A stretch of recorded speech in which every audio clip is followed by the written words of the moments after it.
방금 보신 것처럼 젊은 층의 부동산 경매 참여가 늘어나면서 이 경매에 대한 고정관념도 변화하고 있습니다. 하지만 전문가들은 자칫 주변에 휩쓸려 경매에 나섰다가는 큰 손해를 볼 수 있다며 신중한 접근을 강조하고 있는데요. 최근 경매 시장의 동향은 어떤지, 또 어떤 점들을 유념하고 경매에 임해야 하는지 취재기자와 자세한 이야기 나눠보겠습니다. 건설부동산부 박소영 기자 나왔습니다. 안녕하세요. 예, 박 기자, 올해 들어서 경매 거래가 조금씩 늘어나고 있다는 이야기가 들려오는데요. 유의미한 숫자가 나오고 있을까요? 네. 지난 11월 14.2%에 달했던 서울 아파트 낙찰률이 이제 올해 1월 44%까지 올라섰습니다. 또 2월에도 36.1%의 낙찰률을 보이면서 작년 하반기 대비 낙찰률을 잘 방어하고 있는 모습입니다. 하지만 그 낙찰가율, 그러니까 감정가 대비 낙찰가 비율은 여전히 80% 이하에 머무르는 등 높지 않은 수준인데요. 이는 요즘 경매 시장 트렌드가 이제 서울은 최소 3회, 그리고 경기권은 2회 이상 유찰된 아파트를 중심으로 응찰자가 몰리고 있는 것과 관련이 있습니다. 법원 경매에서 서울 아파트는 유찰될 때마다 그 직전 최저가 20%씩 낮아지고요. 그리고 경기와 인천은 30%씩 저감된 가격으로 그 입찰을 시작하거든요. 그래서 낙찰가율이 함께 낮아질 수밖에 없습니다.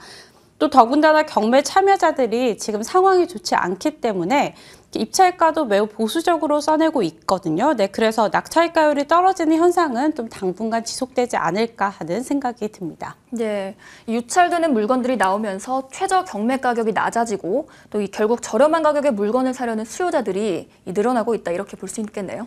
네, 맞습니다. 하지만 최저 가격이 낮다고 해서 좀 공부를 하지 않고 무작정 경매에 뛰어드는 것은 좀 지양해야 하는데요. 유찰되면서 감정 가격보다 낙찰 가격이 떨어졌다고 하더라도 좀 실거래 가격이나 호가를 직접 알아보고 뛰어드는 것이 매우 중요합니다. 또 연달아 유찰되는 물건의 경우에는 좀 복잡한 권리 문제가 얽혀 있을 가능성이 매우 크고요.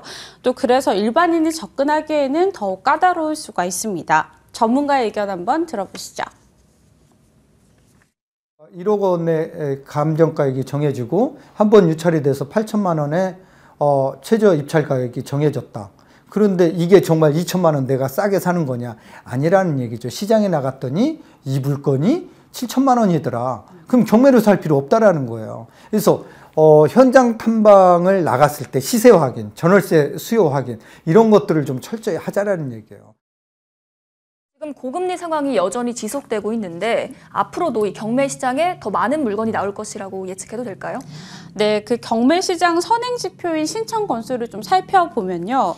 지난달 서울의 집합 건물 임의 경매 개시 결정 등기 신청 건수가 이제 264건으로 집계가 됐습니다. 이는 이제 지난해 같은 기간보다 무려 84.6%나 크게 뛴 숫자입니다. 임의 경매는 이제 채무자가 대출금이나 이자를 갚지 못하게 되면 채권자가 담보로 받은 부동산에 설정한 근저당권 등을 발동을 해서요. 그래서 채권을 회수하는 절차를 뜻하는데요. 지금의 숫자를 좀 봤을 때 고금리를 견디지 못한 연끌 매수 물량이 경매 시장으로 유입되는 게 아닌가 하는 해석이 나오고 있습니다.